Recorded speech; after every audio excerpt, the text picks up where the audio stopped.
KVR news కి స్వాగతం. గారు ఏదో గొప్ప నేరం చేసేశాడు.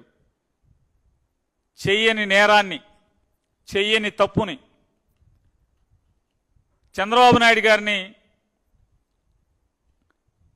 స్కిల్ స్కామ్లో ఆన్ రికార్డ్ పట్టుకుని 57 రోజులు లోపల ఉంచారు. కాబట్టి మనం కూడా బాగా లోపలుంచేయాలి, పార్టీని నిర్వీర్యం చేయాలి, మళ్ళీ వైఎస్ఆర్ కాంగ్రెస్ పార్టీ నుంచి మనకి ఎదురు లేకుండా చేసుకోవాలి. తద్వారా వయసు ఎక్కువైపోతున్నటువంటి ఇప్పటికి 75 ఏళ్ళు వచ్చినాయి, వచ్చే 5 ఏళ్ళకి 80 ఏళ్ళు వస్తాయి. కొడుక్కి జగన్మోహన్ రెడ్డి గారి చేత అడ్డంకి లేకుండా మిగతా వాళ్ళకైతే ఏదో ప్యాకేజీ మాట్లాడుకోవచ్చు, కానీ జగన్తో అది కుదరదు. కాబట్టి ఏదో రకంగా అడ్డంకి లేకుండా జైల్లో పెట్టి తద్వారా పార్టీని లెగలేకుండా చేయాలనేటువంటి వీళ్ళందరి సామూహిక కుట్రలో భాగమే రోజు వీళ్ళు వండి వార్చేటువంటి వార్తలు. దానిలో భాగంగానే ఇవాళ సిట్లో ఇన్ఫర్మేషన్ ఇస్తారు. ఎవరో వరుణో సందేశో లేకపోతే అగ్నో పేరు మీద ఆయన పట్టుకున్నాం, ఆడు పలానా చోట సమాచారం ఇచ్చాడు, వెళ్ళాం, 11 కోట్లు పట్టుకున్నాం. ఆ 11 కోట్లు జగన్మోహన్ రెడ్డి డబ్బులు ఇవన్నీ కూడా ఇది లిక్కర్ స్కామ్లో డబ్బులే చెప్పేటువంటి వార్త వెంటనే వండేస్తారు. మొత్తం అంతా కూడా వండేసి పొద్దు నుంచి అడావుడిగా చెప్తారు. అసలు నేను ఈ రాష్ట్ర ప్రజలను కూడా ఒక్కసారి ఆలోచన చేయండి. వీళ్ళ పచ్చ మీడియా ఏ రకంగా జగన్మోహన్ రెడ్డి గారి మీద రోజు వార్తల్ని, అంటే తప్పుడు వార్తల్ని ఏ రకంగా వండి వారుస్తున్నారు. మషాళాలు దట్టించి, చంద్రబాబు ఇచ్చిన సమాచారానికి మషాళాలు దట్టించి ఏ రకంగా ప్రజల్లో జగన్మోహన్ రెడ్డి గారి పట్ల ఉన్న ప్రేమని ఎలా తగ్గించాలి, లేదా చంద్రబాబు నాయుడు గారికి కూటమి ప్రభుత్వం మీద ఉన్నటువంటి పెరుగుతున్నటువంటి ఏహ్యభావాన్ని లేదా కోపాన్ని, దానికన్నా జగన్మోహన్ రెడ్డి గారి మీద ఈ ద్వేషాన్ని ఏ రకంగా మలచాలి, ఇటు నుంచి అటు మలచాలి, లేదా జగన్మోహన్ రెడ్డి గారి మీద నిందలు ఎలా వేసి వీళ్ళకు ఉన్నటువంటి దేశాన్ని పక్కదారి పట్టించాలి అనేటువంటి ఎత్తుగడలు చూస్తే సిట్ అనేది అంటే ఎక్కడా తప్పు లేనటువంటి సిట్లో ఒక సిట్ని ఏర్పాటు చేసి ఆ సిట్టుని 1,00,000 కోట్ల అవినీతి జరిగిందని చెప్పని మొదలు పెడతారు. జగన్మోహన్ రెడ్డి గారి ప్రభుత్వంలో 2014 నుంచి 19 దాకా లిక్కర్ స్కామ్ అని, లిక్కర్ స్కామ్లో 1,00,000 కోట్ల అవినీతి జరిగిందని చెప్పని ఇష్టారాజ్యంగా మాట్లాడతారు. దాంట్లో ఆన్లైన్ పేమెంట్లు జరగలేదు, అంతా క్యాష్తో జరిగింది, అది జరిగింది, ఇది జరిగిందని చెప్పారు. ఎవరు ఎన్నిసార్లు ఏం చెప్పినా ఎక్సైజ్ వాళ్ళు చెప్పారు, సాక్ష్యాలు చెప్పారు అందరూ. ఆఖరికి దాంట్లో పనిచేసేటువంటి ప్రతి ఉద్యోగి చెప్తున్నాడు, అయ్యా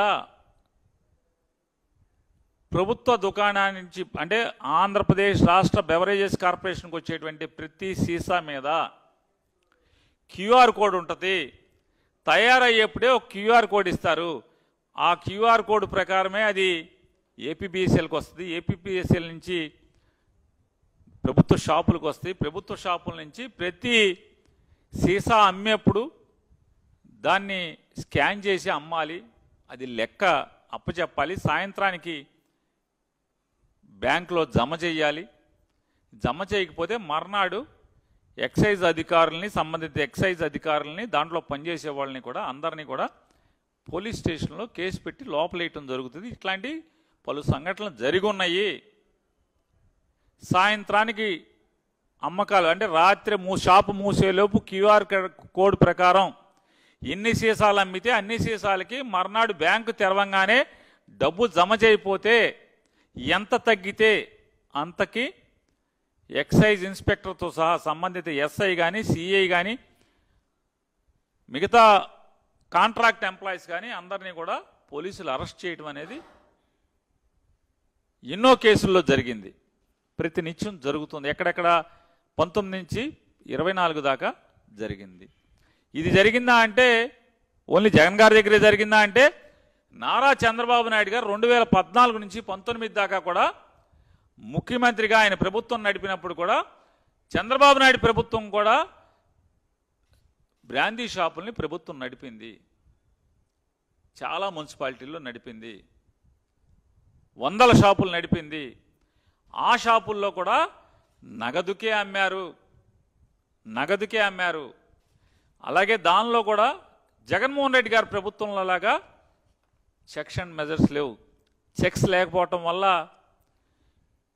ఎప్పుడో 6 నెలలకో సంవత్సరానికో తెల్లారేక అప్పుడు వీళ్ళు నిద్రలేసి చూసుకుంటే లక్షల కోట్లు దోపిడీ జరిగితే వాటి మీద కేసులు కట్టి సస్పెండ్ చేసినటువంటి ఉద్యోగస్తులు ఎంతోమంది ఉన్నారు.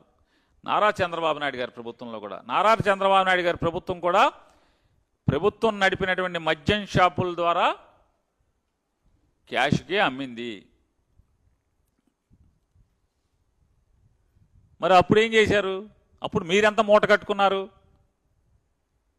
ఇటువంటి తప్పుడు మాటల్లో ఈ 1,00,000 కోట్లని ముందేం చెప్పారు?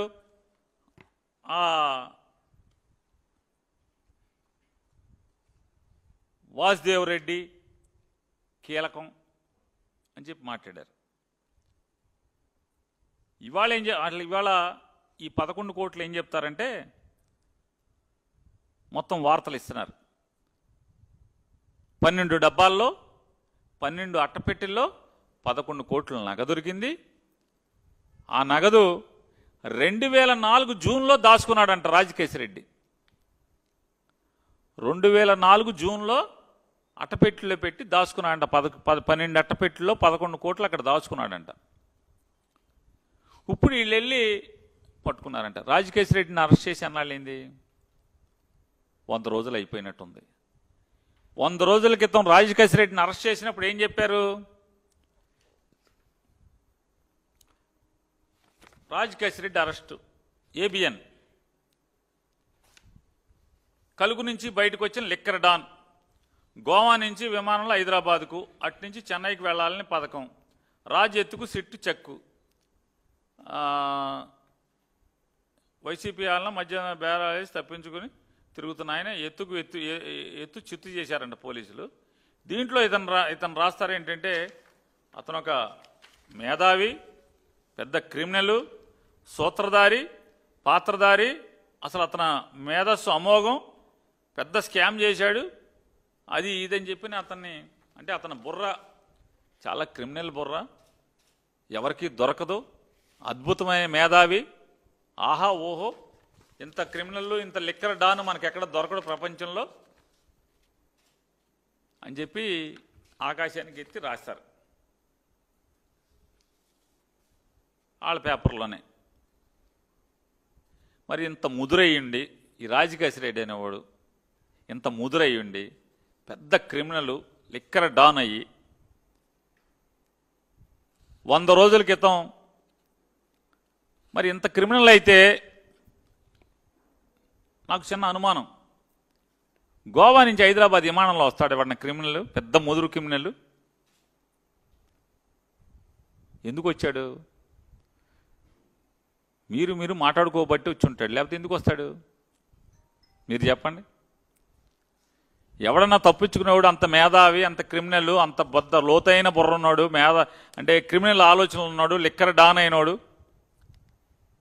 ఆధార్ కార్డు పెట్టి పాస్పోర్ట్ పెట్టి ఫ్లైట్ టికెట్ కొనుక్కుని రెడ్ కార్నర్ నోటీస్ ఉండగా విమానంలో వస్తాడు. మీరు సొద చెప్పాలి, పోలీసు ఆహా ఓహో ఎత్తుకు పై ఎత్తు చిత్తులు మీరు రాయాలి, మీరు నమ్మాలి. ప్రజలు ఆలోచించండి ఒకసారి. ఇతను పెద్ద క్రిమినల్ అంటున్నారు, బుర్ర పాదరసం అంటున్నారు, లిక్కర్ డాన్ అంటున్నారు, 1,00,000 కోట్లు ఎత్తేసాడు ఇతను అంటున్నారు. ఇంత ముదురంట గోవా నుంచి విమానం ఆధార్ కార్డు పెట్టి పాస్పోర్ట్ పెట్టి టికెట్ కొని హైదరాబాద్ వచ్చాడు, మేము చిత్తు చేసి పట్టుకున్నాం పారిపోతుంటే విదేశాలకండి. మరి అంత ముదురు ఈ 11 కోట్లు మీకోసం అక్కడే ఉంచాడా ఇప్పుడు దాకా? ఇవాళ ఏంటంటే ఏ డబ్బు దొరికినా, ఎక్కడ ఎవరి దగ్గర ఏ డబ్బు దొరికినా, ఎందుకంటే సంవత్సర కాలంగా ఎక్కడా దీనికి ఆధారాలు దొరికిన పరిస్థితులు లేవు. ఎక్కడా కూడా ఎందుకంటే స్టోరీలు కథలు తప్పితే ఇదో సినిమా స్టోరీ లాగా కథలు చెప్పుకుంటూ వెళ్తామే తప్పితే ఎక్కడా కూడా ఆధారాలు దొరకని పరిస్థితి. ముందేం చెప్పారు, ఈ కేసు మొదలవ్వగానే అంటే వీళ్ళు ప్రభుత్వం రాగానే ఎంక్వైరీ చేసి సిట్టుతో వాసుదేవ్ రెడ్డి అనేటువంటి ఒక అధికారి ఈ మొత్తం లిక్కర్ స్కామ్కి 1,00,00,000 కోట్ల లిక్కర్ స్కామ్కి కింగ్ పిన్, అతను వేసేసాం, అయిపోయింది, అతను పట్టుకున్నాం, అతని దగ్గర నుంచి జగన్కి వెళ్ళిపోయిన డబ్బులు మొత్తం ఇదంతా ఇది చేశారని చెప్పని రోజు వార్తలు రాశారు. వాసుదేవ్ రెడ్డి పట్టుకున్నారు. వాసుదేవ్ రెడ్డిని రకరకాలుగా చేశారు. అతను నన్ను బెదిరిస్తున్నారు, కొడుతున్నారు, నా కుటుంబాన్ని హింసిస్తున్నారు, జగన్ గారి పేరు చెప్పండి లేకపోతే మిగతా వాళ్ళ పేర్లు చెప్పండి, ఎవరో ఒకళ్ళ పేర్లు చెప్పమని చెప్పి నన్ను హింసిస్తున్నారని చెప్పి హైకోర్టులో వేసాడు అతను కేసులు. ఇవాళ అతను అయిపోయాడు. అతను అయిపోయిన తర్వాత విజయసాయిరెడ్డి పేరు చెప్పారు. అబ్బో అసలు ఆహా మొత్తం దీనంతటికి వెనకాల విజయసాయిరెడ్డి కథ కమామిషు అది అన్నారు ఇది అన్నారు అయ్యి అన్నారు. వాసుదేవ్ రెడ్డి అయిపోయింది, బెయిల్ మీద వెళ్ళిపోయాడు, రిలీవ్ చేశారు డిపార్ట్మెంట్ ప్రభుత్వం నుంచి. మీరు విజయసాయిరెడ్డి అన్నారు, అసలు మొత్తం విజయసాయిరెడ్డి కనుసన్నల్లో నడిచింది మొత్తం అంతా కూడా సాయిరెడ్డి సాయిరెడ్డి సాయిరెడ్డి అన్నారు. సాయిరెడ్డి గారు మాయమైపోయాడు. ఏమయ్యాడు అంటే మీకు అనుకూలంగా వెళ్ళిపోయాడు, ఆయన అమాయకుడు అయిపోయాడు. వాసుదేవ్ రెడ్డి అమాయకుడు అయిపోయాడు, సాయిరెడ్డి గారు అమాయకుడు అయిపోయాడు. రాజకేశ్రెడ్డి వచ్చాడు. రాజకేశ్రెడ్డి ఆహా ఓహో అన్నారు, ఓ మేధావ్ అన్నారు, క్రిమినల్ అన్నారు, మొత్తం అదన్నారు ఇదన్నారు. ఇక ఎక్కడితో మొత్తం జగన్ వేసేయటమే లోపల రాజకేశ్రెడ్డి అయిపోయింది. రాజకేశ్రెడ్డి మొత్తం డబ్బులన్నీ జగన్ దగ్గర ఉన్నాయి, వేసేయడం అన్నారు. ఇప్పుడు రాజకేశ్రెడ్డి అమాయకుడు అయిపోయాడు. రాజకేశ్రెడ్డి మేధావల్ల లేకపోతే మాఫియా అల్లా లిక్కర్ మాఫియా అల్లా డాన్ అల్లా అమాయకుడు అయిపోయాడు.